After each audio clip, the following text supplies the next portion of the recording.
Odd सतगुरु रामपाल जी परमेश्वर जी की जय हो। परम पिता परमात्मा सारी सृष्टि के रचनहार, कुल मालिक, असंख्य ब्रह्मांडों के स्वामी, जगत गुरु, तीनों लोकों में प्रवेश करके सबका भरण पोषण करने वाले राजाधिराज, आत्माधार, नाथों के नाथ, देवों के देव, महादेव, सर्वेश्वर, महेश्वर, मृत्युंजय, अजरो अमर, आदि अनादि, सनातनी प्रभु, जगत पिता जगदीश्वर, श्री श्री 1008 की उपाधि के वास्तविक अधिकारी, अकाल मूर्त, शब्द स्वरूपी राम, वासुदेव, सर्वगतम ब्रह्म, परम पूज्य, प्रथम पूज्य, परम संत, परम पुरुष, परम धनी, परम दयालु, सत्य कबीर, हक्का कबीर, अल्लाहु कबीर, अल्लाहु अकबर, बाखबर, अल्लाह ताला, जगत के तारणहार, जगत के मुक्तिदाता, जगत के जगन्नाथ, हारे के सहारे, हिंदुओं के राम, मुसलमानों के अल्लाह, सिखों के वाहिगुरु, ईसाइयों के मसीह, दया के सागर दया निधि, करुणा के सागर करुणा निधि, स्वयंभू परिभू, संकट मोचन, कष्ट हरण, मंगल करण, दुख भंजन, अविगत कबीर, निर्विकार निर्विषम परमात्मा, अलय अलेख सतगुरु, आदि अनादि सतगुरु, असली मर्यादा पुरुषोत्तम, असली राम, असली कृष्ण, असली घनश्याम, असली मुरारी, राजाओं के राजा, महाराजाओं के महाराजा, शहनशाहों के शहनशाह, सम्राटों के सम्राट, भगवानों के भगवान, अल्लाहों के अल्लाह, प्रभुओं के प्रभु, मसीहाओं के मसीह, सच्चे वाहिगुरु, बाबाओं के बाबा, पीरों के पीर, सेठों के सेठ, जगत सेठ, सावड़सा सेठ, सर्वगुण संपन्न, अनंत कोटि कलाओं के स्वामी, अनंत कोटि ब्रह्मांडों के नायक, योगियों में महायोगी, ध्यानियों में महाध्यानी, सिद्धों में परम सिद्ध, ज्ञानियों में तत्वज्ञानी, ब्रह्म ज्ञानी, महाज्ञानी, परम ज्ञानी, सर्वश्रेष्ठ ज्ञानी, विज्ञानी, युवा कबीर, समरथ कबीर, असमवात, अमित ओझा, सच्चे रहनुमा, करीम अल्लाह, सुभान अल्लाह, दुनिया के अंतिम पैगंबर, 8 सितंबर 1951 से गांव धनाना, जिला सोनीपत, हरियाणा, भारतवर्ष की पावन भूमि पे प्रकट रियल कल की भगवान श्री नारायण साकार हरि, श्री बाबा साहेब नूर अनंत परमात्मा, संत श्रोमणी सतगुरु रामपाल जी परमेश्वर जी के चरण कमल में साध संगति से जुड़े हुए देश विदेश से आप और हम सभी सत्संग भाई बहनों का अनंत कोटि दंडवत प्रणाम। सत्साई भाई और बहनों, दया परम पिता परमेश्वर जी की, सारी सृष्टि के सर्जनहार सतगुरु रामपाल जी भगवान की, जिनके शुभ आशीर्वाद से, विशेष आशीर्वाद से, उन्हीं के कर कमल से लिखित पवित्र पुस्तक जीने की राह के ऊपर वीडियो बनाने की श्रृंखला जारी है। इसी श्रृंखला में आज हमारा ये 25वें नंबर का वीडियो है। प्रत्येक वीडियो में गुरुदेव भगवान के आशीर्वाद से हमें भक्ति मार्ग से संबंधित बहुत सारी बातें पता चल रही हैं, जिन बातों को सुनकर समझकर हमारा आत्मविश्वास और हमारी दृढ़ता भक्ति मार्ग पर प्रकट होती जा रही है। तो भाई और बहनों, आज की वीडियो में गुरुदेव भगवान ने कुछ प्रश्नोत्तरी के माध्यम से जिज्ञासु भक्तों की शंकाओं का समाधान किया है। तो आगे बढ़ते हैं आज की वीडियो में। पवित्र पुस्तक जीने की राह, वीडियो नंबर 25 और पेज नंबर 211। गुरु बिन मोक्ष नहीं, यानी भक्ति मार्ग में, अध्यात्म में सच्चे गुरु की शरण में आए बिना, आजीवन मर्यादा में रहकर भक्ति किए बिना मोक्ष संभव नहीं हो सकता। तो किसी ने प्रश्न किया, प्रश्न, क्या गुरु के बिना भक्ति नहीं कर सकते? उत्तर दिया गुरुदेव भगवान ने, भक्ति कर सकते हैं परंतु व्यर्थ प्रयत्न रहेगा। गुरु के बिना भक्ति करना व्यर्थ प्रयत्न क्यों होता है? जिस प्रकार आपसे कोई बच्चा कहे, क्या स्कूल जाए बिना पढ़ाई नहीं हो सकती? क्या स्कूल जाए बिना कोई शिक्षित नहीं हो सकता? तो आप कहोगे शिक्षित हो सकता है परंतु व्यर्थ प्रयत्न होगा। आप घर बैठकर पढ़ाई पढ़ सकते हैं, कई भाषाओं के जानकार हो सकते हैं, परंतु स्कूल गए बिना आपको डिग्री नहीं मिलेगी, आपको सर्टिफिकेट नहीं मिलेगा, आपको सरकारी नौकरी नहीं मिलेगी। इसी प्रकार गुरु धारण किए बिना जो व्यक्ति भक्ति करते हैं वो भक्ति कर सकते हैं, जैसा दान पुण्य वो करेंगे उसका प्रतिफल अवश्य मिल जाएगा, परंतु 84 लाख योनियां और नरक का कष्ट भोगने से वो आत्मा नहीं बच सकती।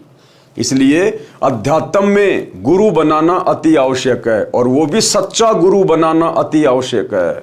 सच्चे गुरु के बिना भी बात नहीं बनेगी। नकली गुरुओं की भक्ति करने से भी भक्ति करना व्यर्थ प्रयत्न होगा। और वर्तमान में इस पूरे विश्व में, इस पूरी पृथ्वी पर एकमात्र सच्चा गुरु, सच्चा सतगुरु केवल सतगुरु रामपाल जी हैं। इनके अलावा चाहे आप किसी भी आचार्य, शंकराचार्य, महामंडलेश्वर या डायरेक्ट ब्रह्मा विष्णु महेश की पूजा पाठ क्यों ना करें, वो आपका व्यर्थ प्रयत्न होगा। 84 लाख योनियों में जाकर गधे, कुत्ते, सुअर बनने वाला कष्ट और नरक का कष्ट भोगने से आप जी कदापि नहीं बच सकते। इसलिए गुरु भी सच्चा चाहिए, पूर्ण गुरु चाहिए, जो सर्व धर्मशास्त्रों के आधार से आपको भक्ति प्रदान करता हो। तो वर्तमान में ऐसा सतगुरु पूरे विश्व में केवल एक ही है, क्योंकि एक समय में पूरी पृथ्वी पर केवल एक ही सतगुरु होता है। तो क्या कहा है, क्या गुरु के बिना भक्ति नहीं कर सकते? भक्ति कर सकते हैं, परंतु व्यर्थ प्रयत्न होगा। दूसरा सवाल, कारण बताइए कि व्यर्थ प्रयत्न क्यों होगा? तो गुरुदेव ने उत्तर दिया, परमात्मा का विधान है जो सूक्ष्म वेद में कहा है, कबीर गुरु बिन माला फेरते, गुरु बिन देते दान, गुरु बिन दोनों निष्फल है, चाहे पूछो वेद पुराण। कबीर राम कृष्ण से कौन बड़ा, उन्हों भी गुरु कीन, और 3 लोक के वेदणी, गुरु आगे आधीन। भाई श्री रामचंद्र जी जो त्रेता युग में जन्मे थे, वो तो राजा के बेटे थे। उनको भला पढ़ाई पढ़ने के लिए गुरुकुल में जाने की क्या जरूरत थी? महर्षि वाल्मीकि जी के आश्रम में जाने की क्या जरूरत थी? वो तो राजा के बेटे थे। वो तो बिना गुरु के भी अपना सारा कार्य कर सकते थे। राजपाट तो उन्हीं को मिलना था, चाहे गुरु बनाओ ना बनाओ। यहां तो राजपाट मिल जाएगा, यहां तो आप सारी सुख सुविधा भोग लोगे जैसे तैसे करके, पाप कर्म करके, ऊंचे नीचे कुकर्म करके। परंतु ये शरीर छूटने के बाद जब धर्मराय के दरबार में जाओगे तो सबसे पहले आपसे यही पूछा जाएगा, आपने गुरु बना के भक्ति शुरू की या नहीं की? गुरु बनाया तो आपका गुरु कौन था, उसका नाम बताइए। वो अधिकारी था या नहीं था? क्या भक्ति की आपने, क्या भक्ति धन लेके आए? वहां पे ना किसी राजा की चलती, ना किसी उद्योगपति की चलती, ना वहां पर ब्रह्मा विष्णु महेश की चलती। वहां तो जैसा जीव ने कर्म किया है उसको वैसा ही परिणाम मिलता है। इसलिए गुरुदेव भगवान कह रहे हैं कि श्री रामचंद्र जी जो त्रेता युग में आए और द्वापर में श्री कृष्ण जी आए, जिनको आम हिंदू समाज भगवान मानता है, जब उनको भी गुरु धारण करके आध्यात्मिक दीक्षा लेनी पड़ी, उनको भक्ति करनी पड़ी, तो हम 2 कोटि के जीवों की क्या औकात, जो बिना गुरु बनाए हम लोग स्वर्ग में पहुंच जाएंगे, सदा सदा के लिए ऊपर के लोकों में निवास करेंगे या फिर मोक्ष प्राप्त कर लेंगे। ये तो सौपन में भी मत सोचना कभी। तो जब राम और श्री कृष्ण जैसे महापुरुषों ने गुरु धारण किए और भक्ति की, तो वर्तमान के 2 कोटि के कलयुगी जीव की भला क्या औकात। यदि गुरु नहीं बनाया तो सीधा सीधा लक 84 और नरक कुंड में डाला जाएगा। कबीर राम कृष्ण बड़े त्योपुर राजा, 3 गुरु बंद कीन निज काजा। कि श्री राम और श्री कृष्ण जी ने भी गुरु धारण करके फिर अपने सांसारिक कार्य किए, अपने राजपाट के कार्य किए। भावार्थ, गुरु धारण किए बिना यदि नाम जाप की माला फिराते हैं और दान देते हैं, वे दोनों व्यर्थ हैं। यदि आप जी को संदेह हो तो अपने वेदों तथा पुराणों में प्रमाण देख लो। श्रीमद् भगवत गीता 4 वेदों का सारांश है। गीता अध्याय 2 श्लोक 7 में अर्जुन ने कहा कि हे श्री कृष्ण, मैं आपका शिष्य हूं, आपकी शरण में हूं। गीता अध्याय 4 श्लोक 3 में श्री कृष्ण जी में प्रवेश करके काल ब्रह्म ने अर्जुन से कहा कि तू मेरा भगत है। पुराणों में प्रमाण है कि श्री रामचंद्र जी ने ऋषि वशिष्ठ जी से नाम दीक्षा ली थी और अपने घर व राजकाज में गुरु वशिष्ठ जी की आज्ञा लेकर कार्य करते थे। श्री कृष्ण जी ने ऋषि संदीपनी जी से अक्षर ज्ञान प्राप्त किया तथा श्री कृष्ण जी के आध्यात्मिक गुरु श्री दुर्वासा ऋषि जी थे।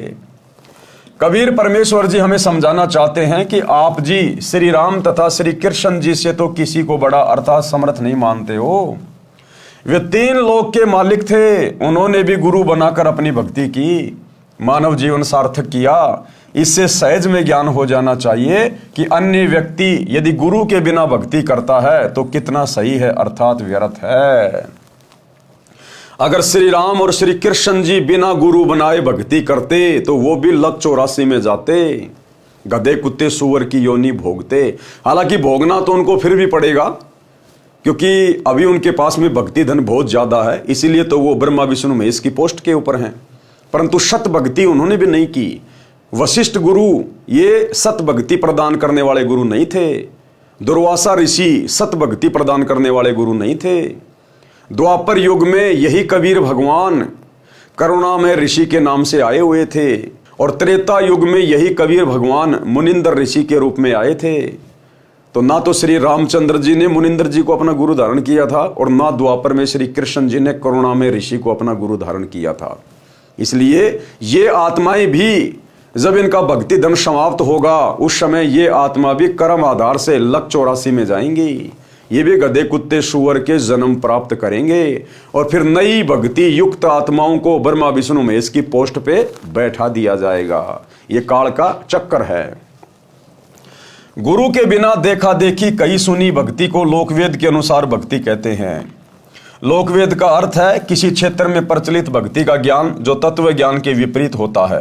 लोकवेद के आधार से ये दास संत रामपाल दास, श्री हनुमान जी, बाबा श्याम जी, श्री राम जी, कृष्ण जी, शिव जी तथा देवी देवताओं की भक्ति करता था। यानी स्वयं के लिए कह रहे हैं गुरुदेव भगवान कि जब तक मुझे सच्चा ज्ञान नहीं था, तब तक लोकवेद के आधार से सुनी सुनाई बातों के आधार से श्री राम और श्री कृष्ण और हनुमान जी को परमात्मा मान के मैं भक्ति किया करता था। हालांकि भाई और बहनों, जब आप धीरे धीरे इस ज्ञान में आगे बढ़ोगे, आपको गुरुदेव भगवान की वास्तविक स्थिति समझ में आएगी, तो फिर आप भली बातें जान जाएंगे कि इस प्रकार की बातें केवल परमेश्वर अपने आप को छुपाते हुए, और जो आत्मा राम कृष्ण की काफी लंबे समय से भक्ति कर रहे हैं उनको हिम्मत देने के लिए कि भाई देखो, मैं भी पहले 20 साल 25 साल तक हनुमान जी की भक्ति करता था, खाटू श्याम जी के जाता था, बाबा सालासर के मंदिर में जाता था, लेकिन जब मुझे ज्ञान हुआ तो मैंने सत भक्ति को पकड़ लिया तुरंत। तो इसी प्रकार गुरुदेव भगवान इनको किसी अन्य देवी देवताओं की भक्ति करने की आवश्यकता नहीं है। ये तो समर्थ है, इनसे ऊपर कोई देव नहीं, कोई महादेव नहीं। ये 33 करोड़ देवी देवता भी इन्हीं को आधार मान के अपनी भक्ति करते हैं। 33 कोटि आधारा ध्यावे 88 उतरे भवजल पारा कट है यम की फांसी। लेकिन यहाँ गुरुदेव भगवान जो भूमिका कर रहे हैं, अपने आप को छुपा कर जो ज्ञान प्रचार कर रहे हैं, उस आधार से वे हमें समझाने के लिए, हमारे को दृढ़ता देने के लिए कि आपने जितने दिन बाबा श्याम की भक्ति की, रामचंद्र जी की, श्री कृष्ण की, शिव जी की, कोई बात नहीं, वो भक्ति भी हमारे साथ में है। हमने कुछ तो सीखा ही है, कुछ तो हमने राम का नाम लिया ही है, वो भी हमारे साथ में है। वो भक्ति करते करते भी हमने जो दान पुण्य किए वो भी फल हमारे साथ में रहेगा। लेकिन अब हमने ज्ञान होने के बाद उन भक्तियों को छोड़ देना है, और जो भक्ति सतगुरु बताएगा हमने उस भक्ति को स्वीकार करना है। हनुमान जी की भक्ति में मंगलवार का व्रत, बूंदी का प्रसाद बांटना, स्वयं देसी घी का गिच चूरमा खाता था। बाबा हनुमान को डालडा वनस्पति घी से बनी बूंदी का भोग लगाता था। हरे राम हरे कृष्ण कृष्ण कृष्ण हरे हरे का मंत्र जाप करता था। किसी ने बता दिया कि ओम नाम सबसे बड़ा, इससे बड़ा ना कोई, ओम नाम का जाप करे तो शुद्ध आत्मा होई। इस कारण से ओम नाम का जाप शुरू कर दिया। ओम नमो शिवाय ये शिव का मंत्र जाप करता था। ओम भगवते वासुदेवाय नमः ये विष्णु जी का जाप करता था। तीर्थों पर जाना, दान करना, वहां स्नान करना, ये भी लोकवेद के आधार से करने जाता था। यानी वर्तमान में जिस प्रकार से आम प्राणी भक्ति से जुड़ा हुआ है, कहीं न कहीं मंदिर में, मस्जिद में, तीर्थों पे व्रत करता है, भिन्न भिन्न प्रकार के नाम जाप करता है, तो हम जीवों की स्थिति को समझाते हुए परमात्मा अपने ऊपर लेकर ये बातें कह रही हैं। एक छोटा सा सत्संग है भाई और बहनों, जिसमें परमात्मा इसी प्रकार की बातें कह रहे हैं, स्वयं के ऊपर लेकर कि हम सब ऐसे ही थे। फिर बाद में गुरुदेव ने बताया हम सब का मतलब है आप लोग। गुरुदेव ने हम सब में अपने आप को शामिल नहीं किया। गुरुदेव ने कहा कि यहां पर हम सब का मतलब है आप आत्माओं के लिए है ये शब्द। गुरुदेव ने तो ऐसा बोलना पड़ता हमें समझाने के लिए, लेकिन असल में ये शब्द आप और हम आत्माओं के लिए होता है। सुनिए छोटा सा सत्संग। सतलोक के बारे में आज तक जो जानकारी हमें प्राप्त हुई है, हमें मीन आप जी को इस दास के वचनों से पहले, हमें मीन आप जी को इस दास के वचनों से पहले, हमें मीन आप जी को इस दास के वचनों से पहले तो भाई और बहनों, जहां जहां गुरुदेव भगवान भक्ति समझाने के लिए अपने आप को शामिल करते हैं कि मैं ऐसे भक्ति करता था, ऐसे मंदिरों में जाता था, ये करता था, वो करता था, भले परमात्मा ने वो लीला की, लेकिन ये असल में उन देवी देवताओं की भक्ति नहीं करते थे। ये तो परमेश्वर है, ये तो भक्ति और मुक्ति के दाता हैं। अरे राम कृष्ण ब्रह्मा विष्णु महेश को इनकी भक्ति करने की आवश्यकता है, ना कि ये परमात्मा किसी की भक्ति करता है। तो भाई और बहनों, ये ज्ञान आधार से जैसे जैसे हम भक्ति मार्ग पे आगे बढ़ेंगे, हमें सतगुरुदेव भगवान की स्थिति समझ में आती चली जाएगी। जैसे घर में सुख होते थे तो मैं मानता था कि ये सब मेरी उपरोक्त भक्ति के कारण हो रहे हैं। जैसे कक्षा में पास होना, विवाह होना, पुत्र तथा पुत्रियों का जन्म होना, नौकरी लगना, ये सर्व सुख उपरोक्त साधना से ही मानता था। कबीर परमेश्वर जी ने सूक्ष्म वेद में कहा है, कबीर पीछे लागया जाऊं था मैं लोक वेद के साथ, और रास्ते में सतगुरु मिले दीपक दीन्या हाथ। भावार्थ है कि साधक लोकवेद अर्थात दंत कथा के आधार से भक्ति कर रहा था, उस शास्त्र विरुद्ध साधना के मार्ग पर चल रहा था। रास्ते में अर्थात भक्ति मार्ग में एक दिन तत्वदर्शी संत मिल गए। उन्होंने शास्त्र विधि अनुसार शास्त्र प्रमाणित साधना रूपी दीपक दे दिया, अर्थात सत्य शास्त्र अनुकूल साधना का ज्ञान कराया, तो जीवन नष्ट होने से बच गया। सतगुरु द्वारा बताए तत्व ज्ञान की रोशनी में पता चला कि मैं गलत भक्ति कर रहा था।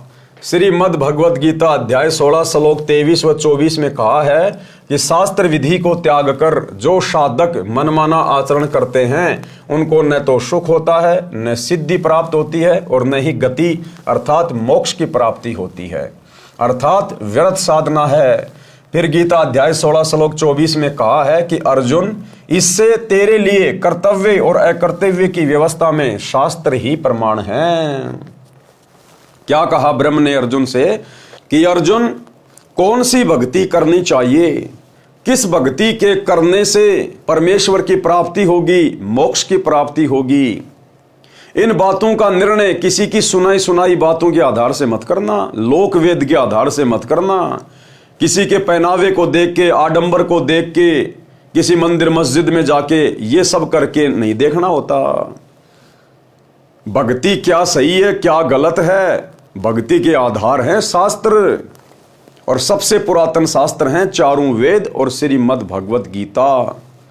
कहते हैं इन शास्त्रों के आधार पर आपने भक्ति का निर्णय करना है कि मैं कौन सी भक्ति करूं, सही भक्ति क्या होगी, उसकी विधि क्या है। फिर जब हम इन शास्त्रों को पढ़ेंगे तो उसके बाद हमें गीता अध्याय 4 श्लोक 34 में पता चलेगा, जिसमें काल ब्रह्म गीता ज्ञान देने वाला ये भगवान ब्रह्म अर्जुन से कह रहा है कि अगर तुझे सनातन परम धाम की प्राप्ति करनी है, जहां जाने के बाद भगत कभी लौटकर इस संसार में वापस नहीं आता, गधा कुत्ता शुअर नहीं बनता, नरक का कष्ट नहीं भोगता, सदा सदा के लिए परमेश्वर के अमर लोक में चला जाता, सतलोक में चला जाता है, जहां जाने के बाद साधक की कभी मृत्यु नहीं होती, कभी बुढ़ापा नहीं आता, कोई काम नहीं करना पड़ता, सारे सुख वहां पर अखंड हैं। अगर तुझे वो लोक प्राप्त करना है, पूर्ण मोक्ष प्राप्त करना है, तो किसी तत्वदर्शी संत से जा पूछ, किसी तत्वदर्शी संत से जाके मिल, उनकी खोज कर और फिर उसको प्रसन्न कर। उसके बाद वो तत्वदर्शी महात्मा तुझे तत्व ज्ञान का उपदेश करेंगे। तो बाद में ये चारों वेद और गीता जी हमारे को तत्वदर्शी संत के भरोसे छोड़ देते हैं। यानी हमारा ज्ञान केवल यही तक का है, इन वेदों में और गीता में इससे आगे का ज्ञान नहीं है। हमारी जिम्मेदारी केवल इतनी है कि हम आपको तत्वदर्शी संत के बारे में बता दें कि भैया अब आगे का ज्ञान, पूर्ण मोक्ष का मार्ग तुझे तत्वदर्शी संत बताएगा। और तत्वदर्शी संत की भूमिका वो कबीर भगवान खुद ही निभाता है। अगर तेरे सौभाग्य से, तेरे भाग्य से अगर तुझे वो परम संत मिल जाए तो तू उस सनातन परम धाम को प्राप्त कर सकता है।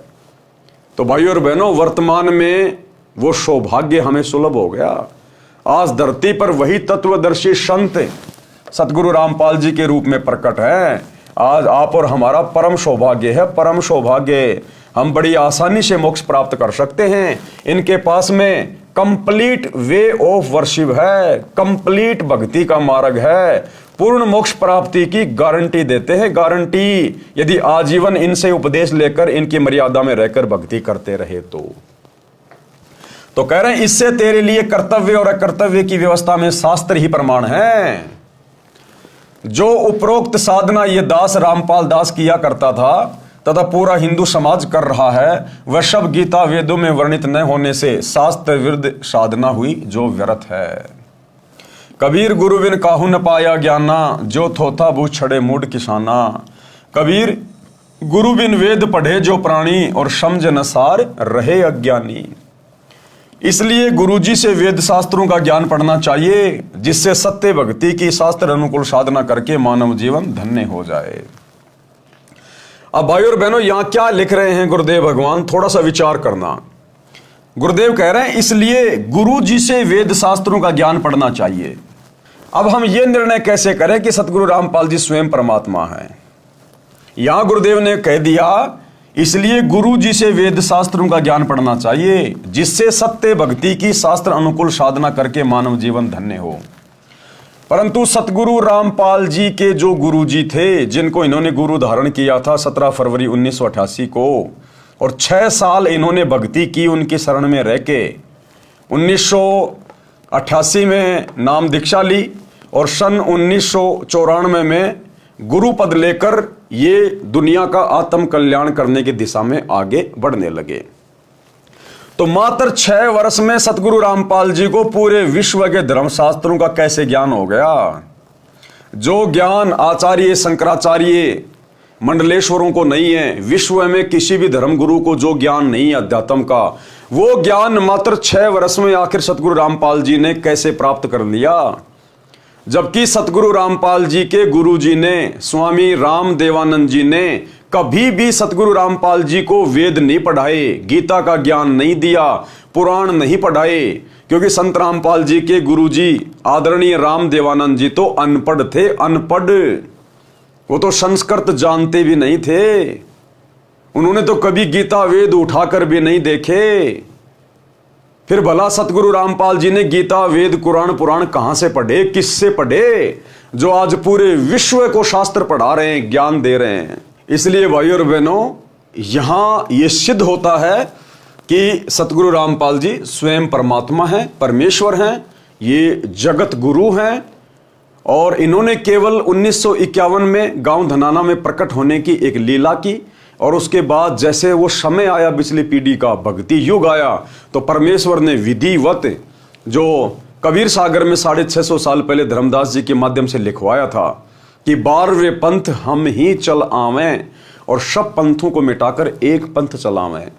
तो 17 फरवरी 1988 को आदरणीय गरीबदास जी के 12वें पंथ में सतगुरु रामपाल जी ने आदरणीय राम देवानंद जी को अपना मुंह बोला गुरु बनाकर प्रवेश किया, और सन 1994 में अपना यथार्थ 13वां कबीर पंथ चलाया। अन्यथा सतगुरु रामपाल जी के गुरु जी तो अनपढ़ थे, उन्होंने कभी भी सतगुरु रामपाल जी को या अपने किसी भी शिष्य को वेद शास्त्र गीता कुरान पुराण नहीं पढ़ाई। फिर भला सतगुरु रामपाल जी ने कहां से पढ़ ली, जो आज पूरे विश्व को ज्ञान दे रहे हैं? इसलिए भाई और बहनों, जो जगत गुरु होता है उसको किसी से ज्ञान लेकर आगे ज्ञान देने की जरूरत नहीं पड़ती। यदि भगवान ही किसी से ज्ञान लेकर आगे ज्ञान प्रचार करेगा तो फिर वो भगवान कहां हुआ, वो जगत गुरु कहां हुआ? इसलिए परमेश्वर जी ने किसी से वेद शास्त्र गीता कुरान पुराण नहीं पढ़े। ये तो इनको उत्पन्न करने वाले हैं, ये तो इनको लिखने वाले हैं, लिखवाने वाले हैं। परमेश्वर को किसी भाषा को पढ़ने की आवश्यकता नहीं होती। वो तो 84 लाख योनियों में जितने भी जीव जंतु हैं, सूक्ष्म हैं, उन सब की भाषा जानता है परमात्मा। मन की भाषा को जानता है परमात्मा। हमारे मन में उठने वाले विचारों से पहले परमात्मा जान जाता है कि हमारे मन में क्या विचार उठेंगे, लाख जन्म बाद हमारे मन में क्या विचार उठेंगे, वो भी सतगुरु जानता है। इसलिए जगत गुरु को किसी से ज्ञान लेकर आगे ज्ञान देने की जरूरत नहीं पड़ती। इसलिए सतगुरु रामपाल जी स्वयं कबीर भगवान हैं। पूर्ण गुरु के वचन की शक्ति से भक्ति होती है। क्या कह रहे हैं परमात्मा कि जो पूरा गुरु होता है ना, सच्चा गुरु, उसके वचन की शक्ति से भक्ति होती है। यानी परमात्मा अपना आशीर्वाद देके शुरुआत में भगत को उपदेश देके उसके अंदर भक्ति प्रवेश करते हैं, और सदा उनका आशीर्वाद बना रहता है जब तक भगत मर्यादा में रहता है। अन्यथा यहां काल भक्ति नहीं करने देगा। कोई सोच भी मत लेना कि हम ये सत भक्ति कर सकते हैं। अगर एक क्षण के लिए परमात्मा आपसे दूर हो जाए, आप ये सत भक्ति नहीं कर सकते। इसलिए गुरुदेव कह रहे हैं कि पूर्ण गुरु के वचन की शक्ति से भक्ति होती है। उदाहरण, गुरु जी से दीक्षा लेकर भक्ति करना लाभदायक है, बिना गुरु के भक्ति करने से कोई लाभ नहीं होता। उदाहरण, एक राजा की रानी बहुत धार्मिक थी, उसने परमेश्वर कबीर जी से गुरु दीक्षा ले रखी थी।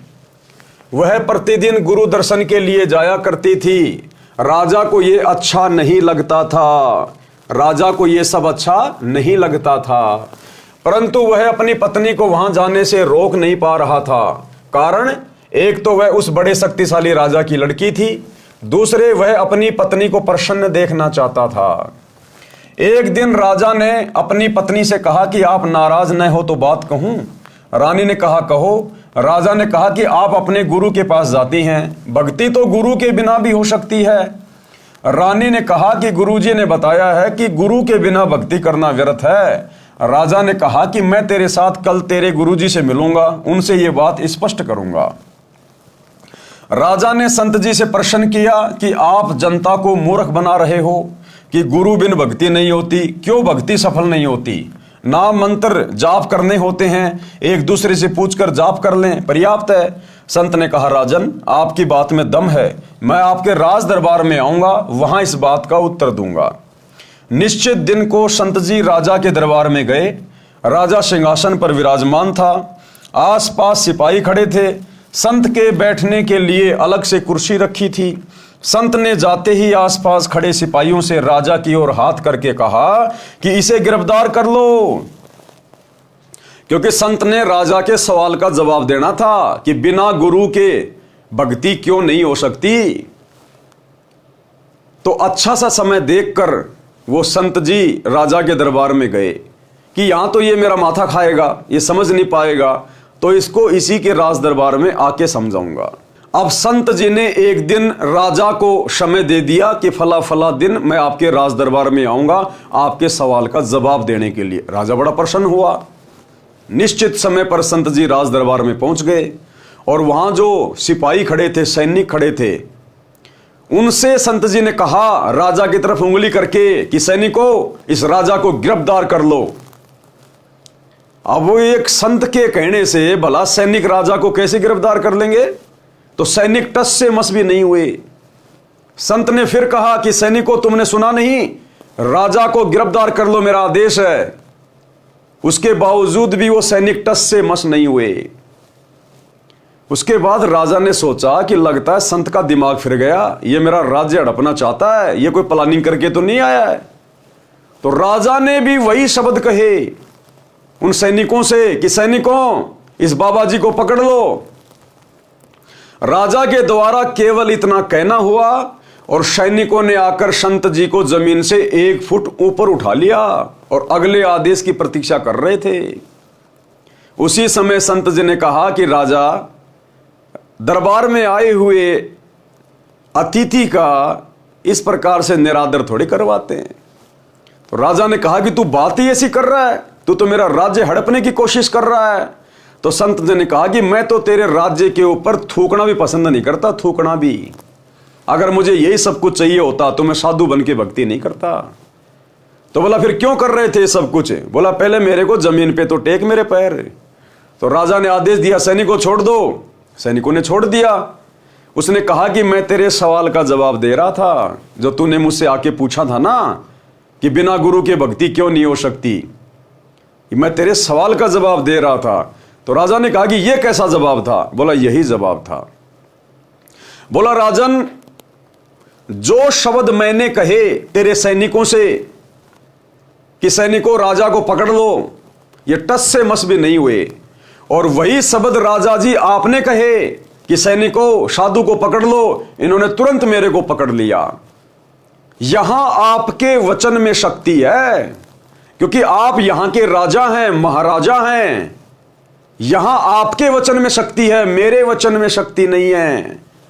और बेटा, जब बात आएगी भक्ति मार्ग की, अध्यात्म की, जब धर्मराज के दरबार में खड़े होंगे, वहां हिसाब किताब हो रहा होगा, बेटा वहां पर तेरी राजागिरी नहीं चलेगी। तू तो लाइन में खड़ा होगा नंगा होके, वहां पर संत की चलेगी, वहां पर गुरु की चलेगी, वहां तेरी नहीं चलेगी। तो राजा को सारी बात तुरंत समझ में आ गई, उसी समय चरणों में गिर गया और नाम दीक्षा ली। निश्चित दिन को संत जी राजा के दरबार में गए। राजा सिंहासन पर विराजमान था, आसपास सिपाही खड़े थे। संत के बैठने के लिए अलग से कुर्सी रखी थी। संत ने जाते ही आसपास खड़े सिपाहियों से राजा की ओर हाथ करके कहा कि इसे गिरफ्तार कर लो। सिपाही टस से मस नहीं हुए। संत ने लगातार 3 बार ये वाक्य आदेश दोहराया कि इसे गिरफ्तार कर लो, परंतु राजा को सिपाहियों ने गिरफ्तार नहीं किया। राजा को संत पर क्रोध आया कि यह कमबख्त मेरी पत्नी को इसलिए बहका रहा था कि इसके राज्य को प्राप्त कर लूं। राजा ने एक बार कहा कि सिपाहियों इसे गिरफ्तार कर लो। राजा के हाथ का संत की ओर संकेत था। उसी समय सिपाहियों ने संत को गिरफ्तार कर लिया। संत ने कहा, हे राजन, आप घर पर बुलाकर संत का अनादर कर रहे हो, यह अच्छी बात नहीं है। राजा ने कहा, आप ये क्या बकवास कर रहे थे, मुझे गिरफ्तार करने का आदेश दे रहे थे। संत ने कहा, मैं आपके उस प्रश्न का उत्तर दे रहा था कि गुरु से दीक्षा लेकर भक्ति करना क्यों लाभदायक है। मुझे छुड़ाओ तो मैं आपको उत्तर दूं। राजा ने सिपाहियों से कहा कि छोड़ दो। सिपाहियों ने संत को छोड़ दिया। संत ने कहा कि हे राजा जी, मैंने यही वाक्य कहा था, इसे गिरफ्तार कर लो। सिपाही टस से मस नहीं हुए। आप जी ने भी यही वाक्य कहा था कि तुरंत सिपाहियों ने मुझे गिरफ्तार कर लिया। आपके वचन में राज की शक्ति है और मेरे वचन में आध्यात्मिक शक्ति है। आप उसी नाम जाप के लिए किसी को भक्ति के लिए कहोगे तो वह मंत्र कोई काम नहीं करेगा। क्या कहा संत ने? क्या कहा कि आपके अंदर राज की शक्ति है। आप यदि किसी को कोई मंत्र जाप करने के लिए कहोगे या आदेश दोगे तो आपका शब्द काम नहीं करेगा, क्योंकि आप राजा हो, आप अधिकारी नहीं हो। जिस प्रकार मैं राज का अधिकारी नहीं हूं, मेरे पास में राज शक्ति नहीं है, मैं राजा नहीं हूं, इसलिए मैंने जो शब्द कहे राजपाट से संबंधित, जो राजा लोगों को शोभा देता है कि इसे पकड़ लो, इसे छोड़ दो, इसे जेल में डाल दो, मैंने वही शब्द कहे थे। तेरे सिपाहियों ने सुने भी नहीं और तूने कहे, तुरंत मुझे उठा लिया, क्योंकि तेरे पास में राज की शक्ति है। ठीक इसी प्रकार मेरे पास अध्यात्म की शक्ति है। जो मंत्र मैं दूंगा, जो भक्ति करने का मैं आदेश दूंगा, यदि उस प्रकार से भक्ति की जाएगी तो उस भक्ति की शक्ति से मोक्ष प्राप्त करोगे, 84 लाख योनियों से छूट जाओगे, नरक में गिरकर महाकष्ट भोगने से बचोगे। तो राजा को धीरे धीरे सारी बात समझ में आई। आप उसी नाम जाप के लिए किसी को भक्ति के लिए कहोगे तो वह मंत्र कोई काम नहीं करेगा। मैं वही नाम जाप करने को कहूंगा, वह तुरंत प्रभाव से क्रियावान होगा। इसलिए पूर्ण संत से दीक्षा लेने से साधक में तुरंत आध्यात्मिक प्रक्रिया शुरू हो जाती है। उसकी आत्मा में भक्ति का अंकुर निकल आता है। सूक्ष्म वेद में कहा है कि सतगुरु पशु मानुष कर डारे और सिद्धि देकर ब्रह्म विचारे। भावार्थ, सतगुरु पहले मनुष्य को सत्संग सुना सुना कर नेक इंसान बनाते हैं, सर्व बुराइयों को छुड़वाते हैं, फिर अपनी भक्ति की सिद्धि अर्थात शक्ति शिष्य के अंतःकरण में शब्द से प्रवेश करके ब्रह्म अर्थात परमात्मा की साधना करने के लिए विचार प्रबल करते हैं, जिससे साधक की रुचि भक्ति में दिनों दिन बढ़ती है। फिर वह देवता बन जाता है। कबीर जी ने कहा है कि कबीर बलिहारी गुरु आपना, घड़ी घड़ी 100 बार, और मानुष से देवता किया करत न लाई बार। इसलिए कहा है कि कबीर गुरु बिन माला फेरते, गुरु बिन देते दान, गुरु बिन दोनों निष्फल है, चाहे पूछो वेद पुराण। योग यज्ञ तप दान करावे और गुरु विमुख फल कभी नहीं पावे। भावार्थ, गुरु बिन नाम जाप की माला फिराते हैं या दान देते हैं, वह व्यर्थ है। ये वेदों तथा पुराणों में भी प्रमाण है। फिर अंतिम चौपाई का भावार्थ है कि यदि दीक्षा लेकर फिर गुरु को छोड़कर उन्हीं मंत्रों का जाप करता रहे तथा यज्ञ हवन दान भी करता रहे, वह भी व्यर्थ है, उसको कोई लाभ नहीं होगा। कबीर ताते सतगुरु शरणा लीजे, कपट भाव सब दूर करीजे। अन्य प्रमाण, कबीर गर्भ योगेश्वर गुरु बिना करते हरि की सेव, कहे कबीर बैकुंठ से फेर दिया सुखदेव। राजा जनक गुरु किया, फिर कीनी हर की सेव, कहे कबीर बैकुंठ में चले गए सुखदेव। सुखदेव ऋषि भी ऐसे ही बिना गुरु धारण किए मनमानी भक्ति करता था, और जब वो स्वर्ग में विष्णु जी के लोक में रहने के लिए गया तो वहां से उसको वापस निकाल दिया कि तूने तो कोई अधिकारी गुरु धारण ही नहीं कर रखा, बिना गुरु के तुझे यहां नहीं रहने दिया जा सकता। ये तो तू केवल तेरे पिछले जन्मों की भक्ति की शक्ति के कारण, तेरी जो बैटरी चार्ज है उस कारण से तू अफलातून बन के घूम रहा है। अगर तूने अधिकारी गुरु को धारण करके भक्ति नहीं करी तो अगला जन्म तेरा लक 84 में है। भावार्थ, ऋषि वेदव्यास जी के पुत्र सुखदेव जी अपने पूर्व जन्म की भक्ति की शक्ति से उड़कर स्वर्ग में चले जाते थे। एक दिन वे श्री विष्णु जी के लोक में बने स्वर्ग में प्रवेश करने लगे। वहां के कर्मचारियों ने ऋषि सुखदेव जी से स्वर्ग द्वार पर पूछा कि ऋषि जी अपने पूज्य गुरु जी का नाम बताओ। सुखदेव जी ने कहा कि गुरु की क्या आवश्यकता है, अन्य गुरु धारण करके यहां आए हैं, मेरे में स्वयं इतनी शक्ति है कि मैं बिना गुरु के आ गया हूं। द्वारपालों ने बताया, ऋषि जी ये आपकी पूर्व जन्म में संग्रह की हुई भक्ति की शक्ति है, यदि फिर से गुरु धारण करके भक्ति नहीं करोगे तो पूर्व की भक्ति कुछ ही दिन चलेगी, आपका मानव जीवन नष्ट हो जाएगा। जैसे गुरुदेव भगवान ने उदाहरण दिया कि आपने पिछली साल बहुत ज्यादा मेहनत करी और आपने गेहूं का बीज बोया खेत में और आपने 20 क्विंटल गेहूं तैयार कर लिया, अपने घर पे लाके आपने पटक दिए और आप मजे से खा रहे हो सह परिवार। अब की बार आप जी गेहूं की फसल बीज नहीं रहे और आप कह रहे हो नहीं नहीं मेरे घर में किस चीज की कमी है, मेरे पे तो खूब अनाज पड़ा हुआ है, मैं तो ठाट बाट से खाऊंगा। अरे भैया, वर्तमान में जो अनाज आप खा रहे हो ना, ये तो आपने पिछली बार गेहूं बोकर मेहनत करके अर्जित किए थे, जो अब आप आराम से परिवार के साथ में खा रहे हो। अगर अब की बार फिर से गेहूं की फसल नहीं की तो अगले साल क्या खाओगे? पिछले जन्म की कमाई, पिछले साल की कमाई तो अब की बार खा रहा है, और अब की बार भक्ति नहीं करी तो अगली बार क्या खाओगे? पूरा परिवार भूखा मरेगा। तो विष्णु जी के द्वारपालों ने श्री सुखदेव जी से कहा कि ऋषि जी, आप जो स्वर्ग में उड़ के आ जाते हो पृथ्वी लोक से, यह आपके पिछले जन्म की भक्ति की शक्ति है।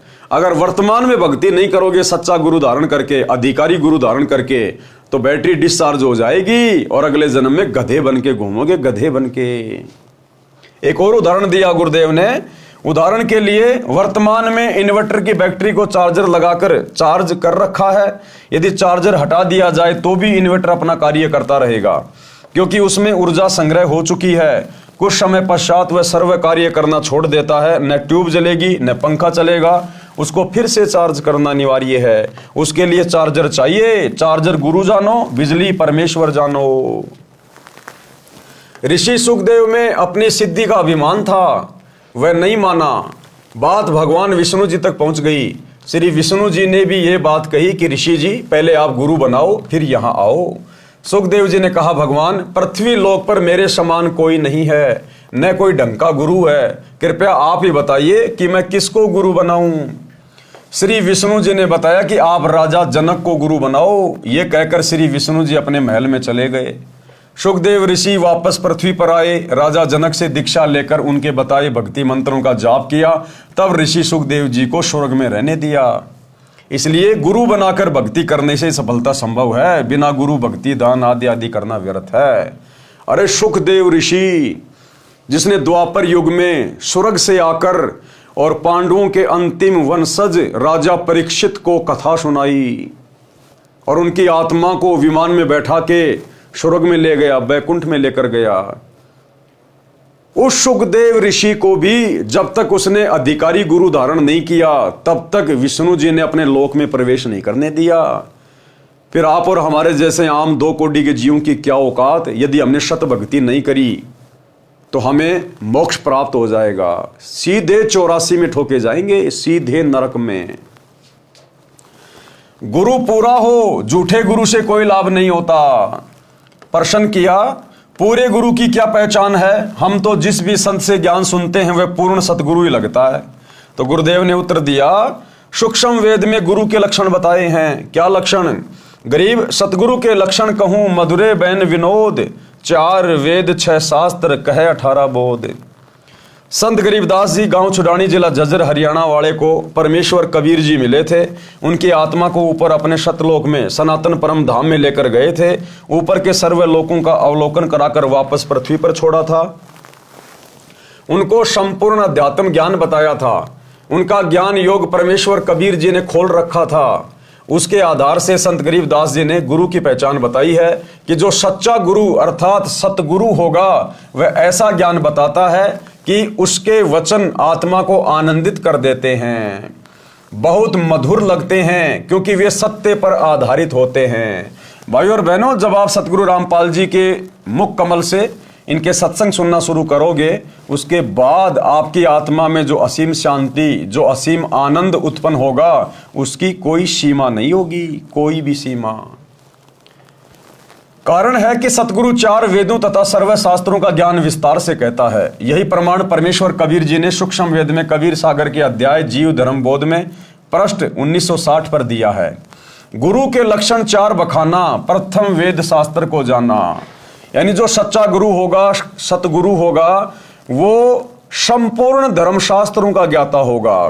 केवल हिंदू धर्म के नहीं, केवल मुसलमान धर्म के नहीं, जैन या ईसाई धर्म के नहीं, पूरे विश्व में जितने भी धर्म ग्रंथ हैं उन सभी का वो पूर्णतया जानकार होगा, ज्ञाता होगा, जो सच्चा सतगुरु होगा। गुरु के लक्षण 4 बखाना, प्रथम वेद शास्त्र को ज्ञाना। दूजे हरि भक्ति मन कर्म वाणी। दूसरा वो खुद एक भगत की भूमिका करके जो भक्ति अपने शिष्यों को देगा, वो भक्ति वो स्वयं भी मन कर्म वचन से करेगा, स्वयं भी। दूजे हरि भक्ति मन कर्म वाणी। तीजे समदृष्टि कर जानी।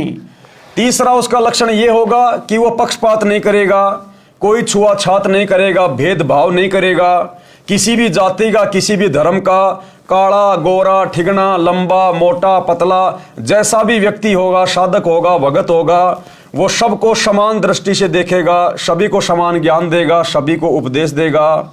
जिसकी जैसी भक्ति होगी, जिसकी जैसी मर्यादा होंगी, उस आधार से उनको लाभ देगा, वो कोई भेदभाव नहीं करेगा। तीजे समदृष्टि कर जानी। चौथे वेद विधि सब कर्मा। और चौथा लक्षण क्या होगा? वो जो भी भक्ति बताएगा धर्मशास्त्रों के आधार से बताएगा, अपना मनमाना आचरण किसी के ऊपर नहीं थोपेगा। वो जो भी भक्ति क्रिया बताएगा उसको शास्त्रों से प्रमाणित करेगा। चौथे वेद विधि सब कर्मा, ये 4 गुरु गुण जानो मर्मा। सरलार्थ, कबीर परमेश्वर जी ने कहा है कि जो सच्चा गुरु होगा उसके 4 मुख्य लक्षण होते हैं। नंबर 1, सब वेद तथा शास्त्रों को वह ठीक से जानता है। नंबर 2, दूसरे वह स्वयं भी भक्ति मन कर्म वचन से करता है, अर्थात उसकी कथनी और करनी में कोई अंतर नहीं होता। नंबर 3, तीसरा लक्षण यह है कि वह सर्व अनुयायियों से समान व्यवहार करता है, भेदभाव नहीं रखता। चौथा लक्षण यह है कि वह सर्व भक्ति कर्म वेदों, 4 वेद जो सभी जानते हैं, ऋग्वेद, यजुर्वेद, सामवेद, अथर्ववेद तथा 5वां वेद सूक्ष्म वेद है, इन सर्व वेदों के अनुसार करता और करवाता है। तो भाई ऐसा सतगुरु, ऐसा गुरु आज इस पूरी पृथ्वी पर, बल्कि 21 ब्रह्मांड में सतगुरु रामपाल जी के अलावा दूसरा कोई नहीं है। ढूंढने से भी नहीं मिलेगा भाई, चाहे कितनी बड़ी बैटरी लेके निकल लेना, आपको ढूंढने से भी नहीं मिलेगा, ढूंढने से भी इनके अलावा। वेदों यानी 4 वेदों, ऋग्वेद, यजुर्वेद, सामवेद तथा अथर्ववेद में केवल ओम यह एक नाम है जाप करने का। प्रमाण यजुर्वेद अध्याय 40 मंत्र 15 तथा 17 में। मंत्र 15 में कहा है कि ओम नाम का सुमरण कार्य करते करते करो, विशेष तड़प के साथ करो, मनुष्य जीवन का परम कर्तव्य मानकर सुमरण करो। ओम का जाप मृत्यु पर्यंत करने से इतना अमरत्व प्राप्त हो जाएगा जितना ओम के सुमरण से होता है। यजुर्वेद अध्याय 40 मंत्र 15 में कहा है। अब ये ओम मंत्र है इस काल का, ज्योति निरंजन का, 21 ब्रह्मांड के स्वामी का, इस ब्रह्म का। और ओम नाम का यदि आपने विधिवत जाप किया, वो भी अधिकारी गुरु से नाम लेकर, तो आप कहां जाओगे मृत्यु उपरांत? उसके ब्रह्म लोक में जाओगे जहां पर वो ब्रह्म रहता है, काल रहता है। और गीता अध्याय 8 श्लोक 16 में फिर उसने कहा है कि ब्रह्म लोक पर्यंत सर्व जीव पुनरावर्ती में हैं। कि जो ओम नाम का जाप करके मेरे ब्रह्मलोक में आ जाता है ना, वो यहां स्वर्ग की बजाय अधिक समय तक आनंद उठाता है। लेकिन जब उसकी बैटरी डिस्चार्ज होगी, उसके पुण्य खत्म होंगे, उसके बाद उसको भी नीचे जाना पड़ेगा, नरक भी भोगना पड़ेगा, 84 लाख योनियों में गधे कुत्ते सूअर के जन्म भी भोगने पड़ेंगे। पूर्ण मोक्ष नहीं है, स्थायी मोक्ष नहीं है मात्र ओम नाम के जाप से। यजुर्वेद अध्याय 40 मंत्र 17 में वेद ज्ञान दाता ब्रह्म ही है। कहा है कि जो पूर्ण परमात्मा है वह तो परोक्ष यानी छुपा है, यानी अव्यक्त है, वह सबकी दृष्टि में नहीं आता। जिस प्रकार एक पेड़ को पोषण पेड़ की जड़ों से मिलता है, लेकिन वो जड़ें दिखाई नहीं देती हैं, वो जमीन के अंदर रहती है जो पूरे वृक्ष को पोषण देती है। कहा है कि जो पूर्ण परमात्मा है वह तो परोक्ष यानी छुपा है, यानी अव्यक्त है, वह सबकी दृष्टि में नहीं आता। उसकी जानकारी यजुर्वेद अध्याय 40 मंत्र 10 में बताई है कि उसका यथार्थ ज्ञान तत्वदर्शी संत ही जानते हैं, उनसे सुनो। फिर यजुर्वेद अध्याय 40 मंत्र 17 में आगे कहा है कि अहम खम ब्रह्म, कि मैं ब्रह्म हूं और मेरा ओम नाम है, मैं ऊपर दिव्य आकाश रूपी ब्रह्म लोक में रहता हूं। यजुर्वेद अध्याय 40 मंत्र 17। यही प्रमाण श्री देवी महापुराण गीता प्रेस गोरखपुर से प्रकाशित सचित्र मोटा टाइप केवल हिंदी के 7वें स्कंद में पृष्ठ 562-563 पर श्री देवी जी ने राजा हिमालय को बताया है कि राजन, आप यदि आत्म कल्याण चाहते हो तो मेरी भक्ति सहित सभी बातों को छोड़ दो। दुर्गा कह रही है अपने भगत से, राजा हिमालय से। हिमालय कोई पहाड़ नहीं है, कोई समझे कि वो पहाड़ को कैसे समझा रही है। हिमालय नाम का राजा था जो देवी दुर्गा का भगत था, और वो बोला कि मुझे तो मोक्ष चाहिए माताजी, कोई ऐसा साधन बताओ। तो देवी ने कहा कि आप मेरी भी भक्ति छोड़ दो और सभी बातों को छोड़ दो, यानी मेरे से नीचे जो ब्रह्मा विष्णु महेश है, देवी देवता, इन सब की भक्ति छोड़ दो। आप केवल एक ब्रह्म की भक्ति करो, ओम नाम का जाप करो, आपकी मुक्ति हो जाएगी। अब ओम नाम का जाप करने वाला उस काल के पास जाएगा, ब्रह्मलोक में जाएगा, वहां से अपना कर्म भोग के फिर 84 में आएगा। केवल एक ओम नाम का जाप करो, ब्रह्म प्राप्ति का उद्देश्य रखो, इससे आप ब्रह्म को प्राप्त हो जाओगे। वह ब्रह्म लोक रूपी दिव्य आकाश में रहता है। इससे स्पष्ट हुआ कि वेदों में केवल एक ओम नाम ही जाप करने का है। श्रीमद् भागवत गीता जो वेदों का सारांश है, उसमें अध्याय 8 श्लोक 13 में कहा है, ओम इति एकाक्षरम ब्रह्म व्यवहारण माम अनुशमरण ये परियाति तजन देहम शयाति परमाम गतिम। अनुवाद, गीता ज्ञानदाता ब्रह्म ने कहा है कि मुझ ब्रह्म का केवल ओम यह एक अक्षर है। इसका उच्चारण सुमरण करता हुआ जो भगत शरीर त्याग कर जाता है, वह मृत्यु उपरांत ओम नाम के सुमरण से मिलने वाली परम गति अर्थात ब्रह्म लोक को प्राप्त करता है। श्रीमद् भगवत गीता तथा वेदों में इसके अतिरिक्त अर्थात ओम के अतिरिक्त कोई नाम ब्रह्म साधना का नहीं है। प्रमाणित हुआ कि ओम नाम का जाप शास्त्र प्रमाणित है। गीता ज्ञानदाता ने स्पष्ट किया है कि अर्जुन, तेरे और मेरे बहुत से जन्म हो चुके हैं, आगे भी होंगे। मेरी उत्पत्ति को ऋषि तथा देवतागण नहीं जानते। गीता अध्याय श्लोक 2:12, अध्याय 4 का श्लोक 5, अध्याय 10 श्लोक 2। इससे सिद्ध हुआ कि गीता ज्ञानदाता ब्रह्म नाशवान है तथा जन्मता मरता है। इसके पुजारी भी जन्म मरण के चक्कर में ही रहेंगे। इसलिए गीता अध्याय 8 श्लोक 16 में कहा कि ब्रह्म लोक में गए साधक भी पुनर्जन्म में रहते हैं। इसलिए गीता ज्ञानदाता ने गीता अध्याय 18 श्लोक 62 में कहा है कि हे भारत, तू सर्वभाव से उस परमेश्वर की शरण में जा।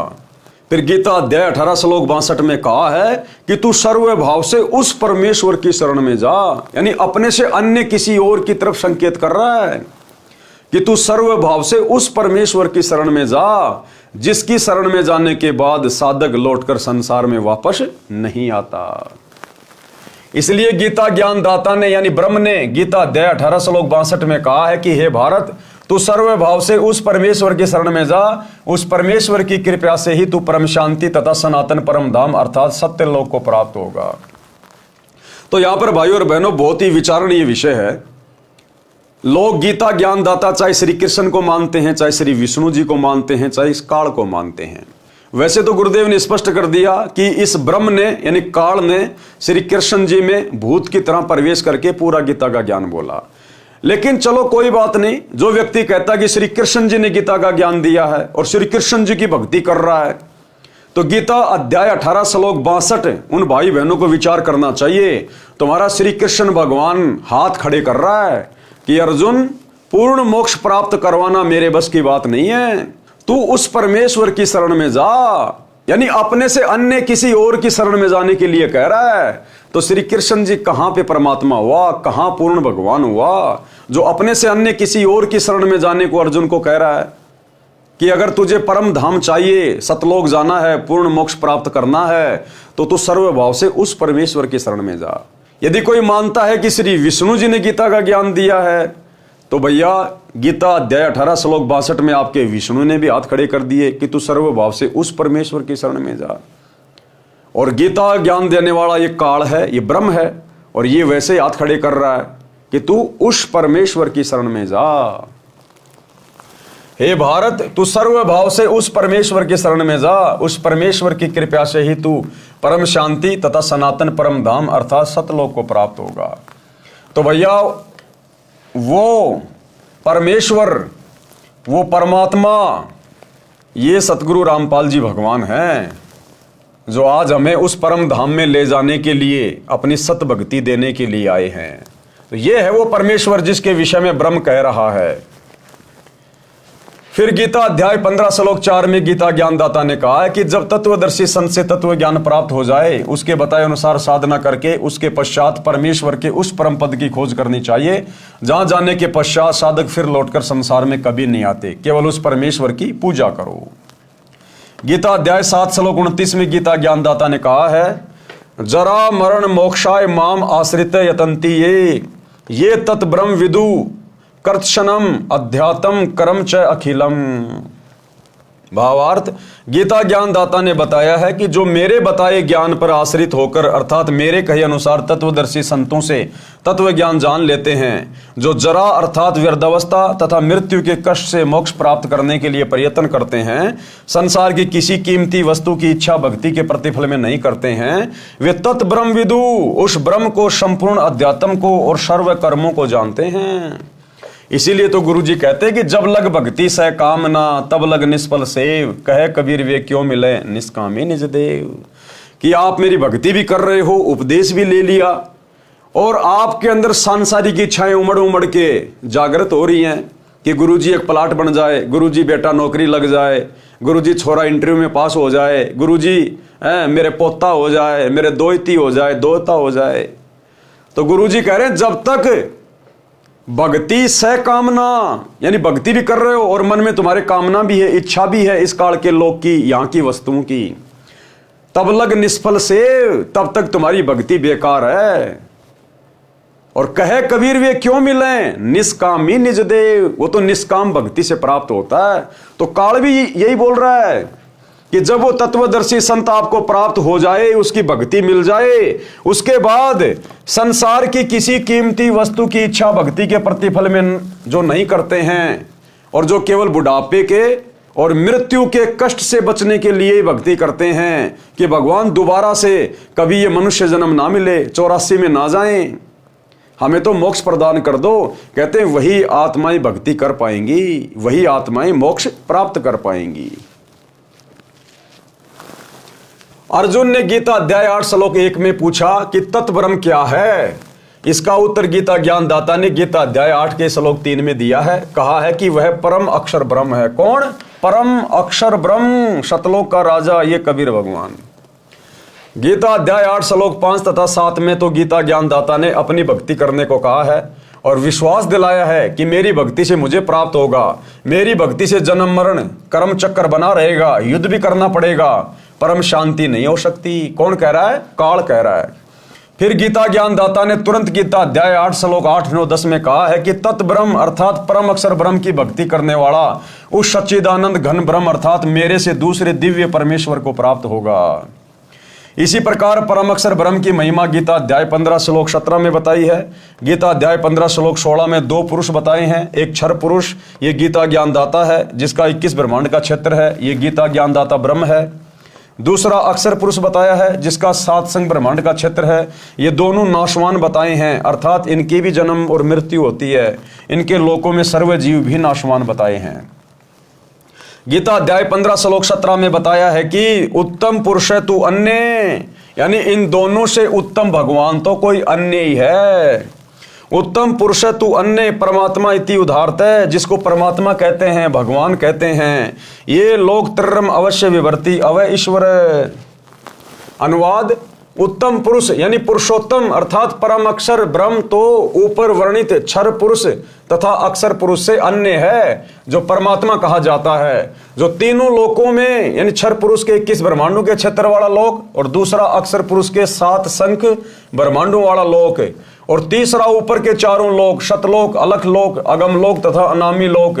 इस प्रकार बने तीनों लोकों में प्रवेश करके सबका धारण पोषण करता है, वह वास्तव में अविनाशी परमेश्वर है। गीता अध्याय 17 श्लोक 23 में इस परम अक्षर ब्रह्म की प्राप्ति के मंत्र बताए हैं। ओम तत् सत इति निर्देश ब्रह्मण त्रिविध समर्थ, यानी उस पूर्ण परमात्मा की प्राप्ति के सुमरण करने के ये 3 मंत्र हैं, ओम, तत् और सत। ओम तो सीधा सीधा है, ये तत् सांकेतिक है। सतगुरु रामपाल जी बताएंगे कि वो तत् क्या है। ये तत् तो केवल संकेत है। इस तत् में 2 मंत्र हैं जो केवल सतगुरु रामपाल जी देते हैं, और सत इसके अंदर 3 मंत्र हैं जिसको सारनाम कहा जाता है, जो केवल सतगुरु रामपाल जी के पास उपलब्ध है, विश्व में और किसी के पास नहीं है। ओम तत् सत इति निर्देश ब्रह्मण त्रिविध समर्थ, ब्राह्मणा तेन वेदा यज्ञा च विहिता पुरा।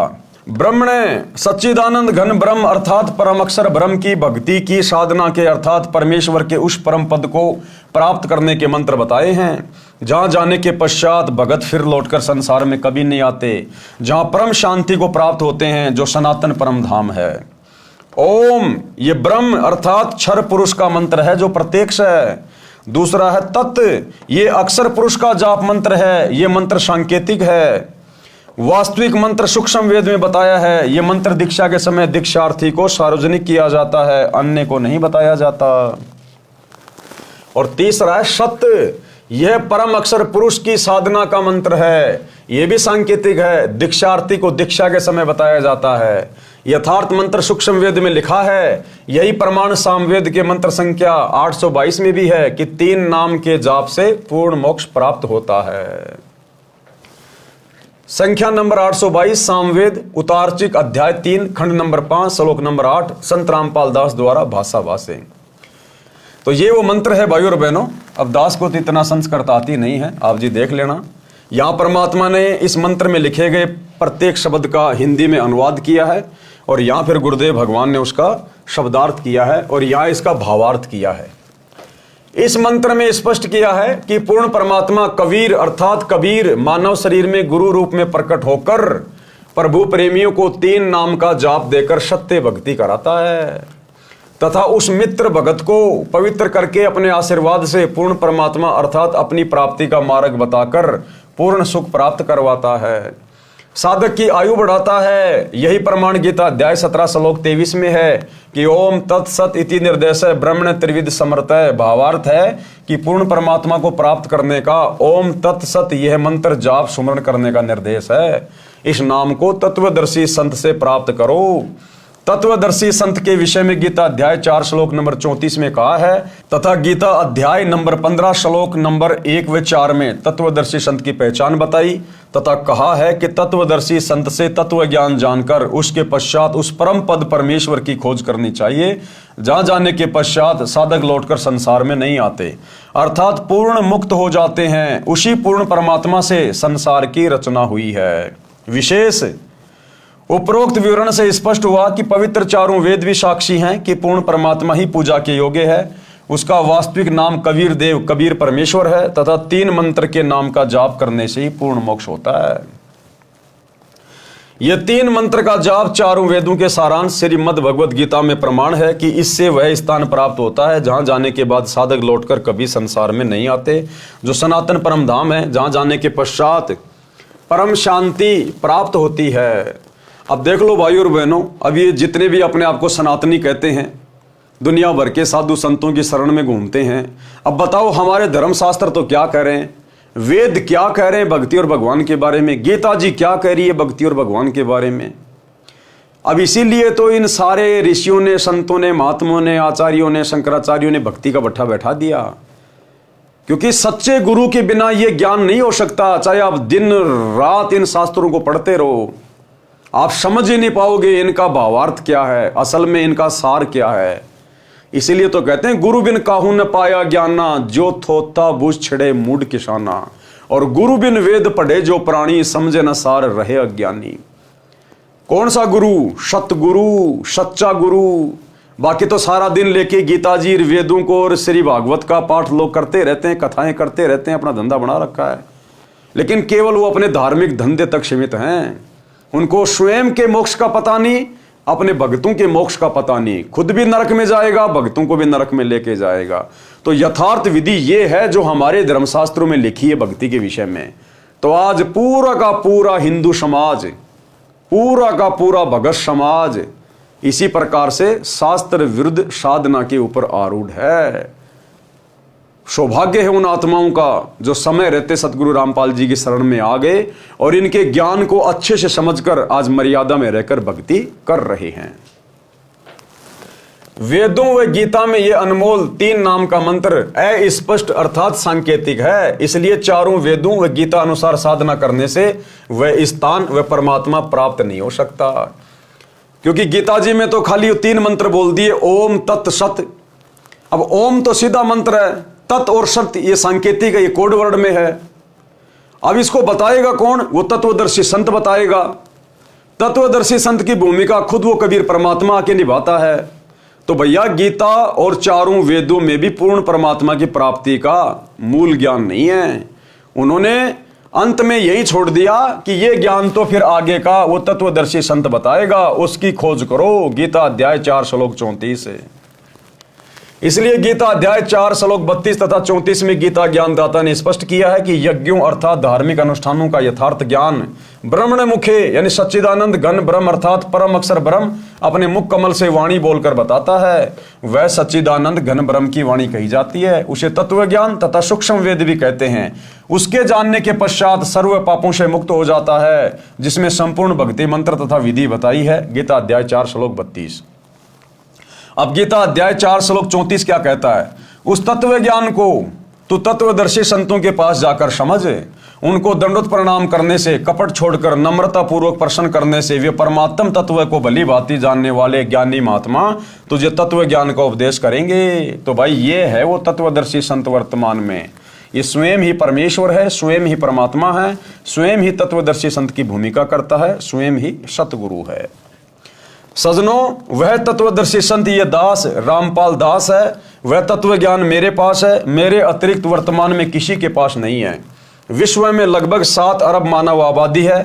इन अरबों मनुष्यों में मेरे अतिरिक्त कोई इस ज्ञान को जानने वाला नहीं है। अगर कोई जानने वाला होता तो ये भेद जो इन्हीं धर्मशास्त्रों से सतगुरु रामपाल जी ने खोल के रख दिया, ये वेद अन्य धर्मगुरु भी बताते। लेकिन कोई भी धर्मगुरु और उसका ज्ञान हमारे चारों वेदों से मेल नहीं खाता, गीता जी से मेल नहीं खाता। अर्थात सब के सब केवल मनमाने आचरण पर लगे हुए थे काल प्रेरणा से। गीता अध्याय 7 श्लोक 12 से 15 तक तो गीता ज्ञानदाता ने तीनों गुणों रजगुण ब्रह्मा जी, सतगुण विष्णु जी तथा तमगुण शिव जी की भक्ति करने वाले साधकों को, राक्षस स्वभाव को धारण किए हुए मनुष्यों में नीच दूषित कर्म करने वाले मूर्ख मेरी भक्ति भी नहीं करते। यानी गीता का ज्ञान देने वाले काल ने, ब्रह्म ने गीता अध्याय 7 श्लोक 12 से 15 में तीनों गुणों की भक्ति करने वाले यानी ब्रह्मा विष्णु महेश की भक्ति करने वाले, श्री राम की भक्ति करने वाले, श्री कृष्ण जी की भक्ति करने वाले, देवी देवताओं की भक्ति करने वालों को 4 गालियां निकाली हैं। 4 गालियां क्या कहा है कि राक्षस स्वभाव को धारण किए हुए और मनुष्यों में नीच दूषित कर्म करने वाले मूर्ख मेरी भक्ति भी नहीं करते। फिर गीता ज्ञानदाता ने गीता अध्याय 7 श्लोक 16 से 18 तक अपनी साधना करने वालों की स्थिति बताई है कि मेरी भक्ति 4 प्रकार के करते हैं, आरत, अर्थार्थी, जिज्ञासु और ज्ञानी। इनमें केवल ज्ञानी साधक श्रेष्ठ बताया, परंतु वह भी तत्व ज्ञान न होने के कारण मेरी वाली अर्थात ब्रह्म की अनुत्तम अर्थात घटिया गति में ही स्थिर रह गया। गीता अध्याय 7 श्लोक 19 में गीता ज्ञानदाता ने कहा है कि मेरी पूजा भी जन्म जन्मांतरों के अंत के जन्म में कोई ज्ञानी आत्मा ठीक से करता है। अन्यथा अन्य उपासना में ही लगे रहते हैं। ये बताने वाला महात्मा तो बहुत दुर्लभ है कि केवल वासुदेव अर्थात सर्वगतम ब्रह्म ही सब कुछ है। उसी की भक्ति करने से परम शांति प्राप्त होती है और उसी की भक्ति से सनातन परम धाम प्राप्त होता है। उसी की भक्ति से वह परम पद प्राप्त होता है जहां जाने के पश्चात साधक फिर लौटकर संसार में कभी नहीं आते। वह परम अक्षर ब्रह्म सर्व का उत्पत्ति करता है। वही संसार रूपी वृक्ष की मूल है जो तीनों लोकों में प्रवेश करके सबका धारण पोषण करता है। वही पाप नाशक है, वही पूर्ण मोक्षदायक है। उसी की भक्ति करनी चाहिए। तो आज हम किसकी भक्ति कर रहे हैं? उसी परमेश्वर की भक्ति कर रहे हैं, सतगुरु रामपाल जी की भक्ति कर रहे हैं। प्रिय पाठकों, वह तत्वदर्शी संत वर्तमान में यह दास रामपाल दास है। मेरे पास संपूर्ण वेद शास्त्रों का ज्ञान है। वासुदेव भगवान की भक्ति के संपूर्ण मंत्र हैं, क्योंकि ये स्वयं ही वासुदेव भगवान है। वासुदेव का मतलब होता है जिसका वास, जिसकी उपस्थिति सब जगह हो, उसको कहते हैं वासुदेव। जिसकी शक्ति, जिसकी ऊर्जा सर्व ब्रह्मांडों में हर जगह हो, उसको कहते हैं वासुदेव। और क्या कह रहे हैं गुरुदेव? मेरे पास संपूर्ण वेद शास्त्रों का ज्ञान है। और एक छोटा सा सत्संग गुरुदेव के मुख कमल से गुरुदेव कह रहे हैं, कोई ये ना समझना कि भाई सतगुरु रामपाल जी को तो केवल हिंदू धर्म में होने के कारण केवल हिंदू धर्म के शास्त्रों का ही ज्ञान है, खाली गीता का और वेदों का ही ज्ञान है। नहीं, गुरुदेव कह रहे हैं इस विश्व में जितने भी धर्म शास्त्र हैं उन सब का ज्ञान मेरे पास में है। सबका ज्ञान, केवल एक हिंदू धर्म का नहीं। पूरे विश्व में तकरीबन 300 के आसपास देश हैं पूरे विश्व में, और हर देश का एक भक्ति इतिहास है, हर देश का एक शास्त्र है। तो गुरुदेव कह रहे हैं पूरे विश्व के जितने भी धर्मशास्त्र हैं उन सब का ज्ञान केवल एकमात्र गुरुदेव के पास में है। क्योंकि गीता का समझना कोई बालकों का खेल नहीं। परमात्मा बुद्धि दे अपने कृपा पात्र पे, तभी ये अनमोल ग्रंथ समझ में आते हैं। और टीचर उसी को कहते जो हमारे सिलेबस को ठीक से जाने। वो टीचर कहां, जब सिलेबस का ज्ञान नहीं अटपट सुना रहा है तो टीचर नहीं है। तो जितने भी आज तक धर्मगुरु किसी भी धर्म के हैं उनको अपने सिलेबस का ज्ञान वर्तमान वालों को नहीं है। इस दास रामपाल दास के अतिरिक्त विश्व में नहीं है। ये कद्दे समझ माजियो था।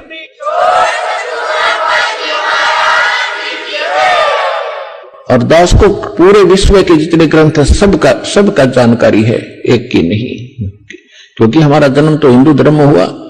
केवल हिंदू धर्म के शब्द ग्रंथ नहीं, पूरे विश्व के जितने भी धर्म ग्रंथ हैं सबकी जानकारी दास को दी है कबीर भगवान ने, उस परमात्मा थी।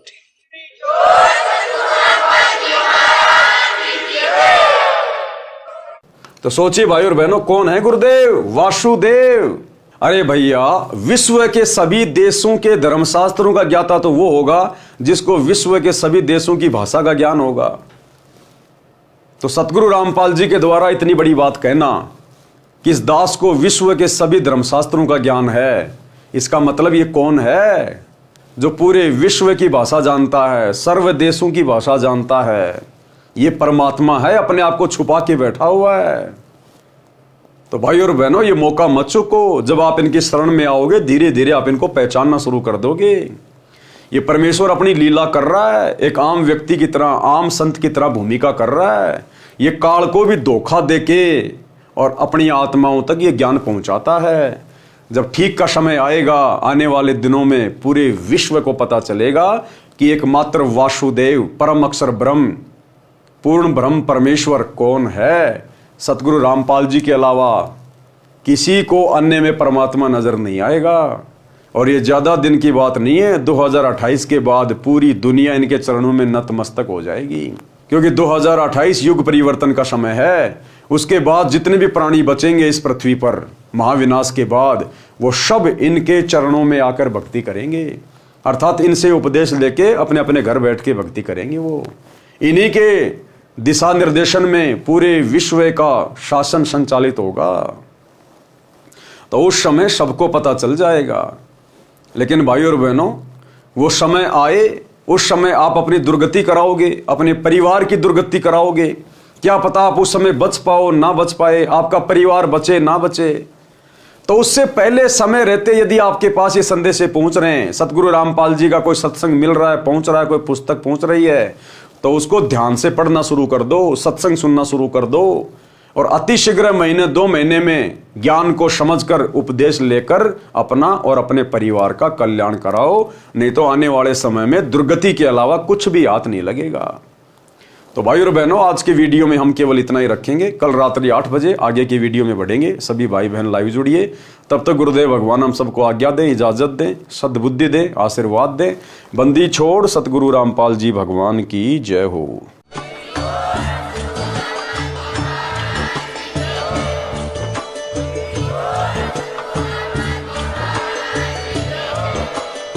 भाई जो गुरु बचन पे डट गे, कट गे फंद 84 के, कट गे फंद 84 के, कट गे फंद 84 के। भाई जो गुरु बचन पे डट गे, कट गे फंद 84 के, कट गे फंद 84 के, कट गे फंद 84 के। भाई जो गुरु बचन पे डट गे,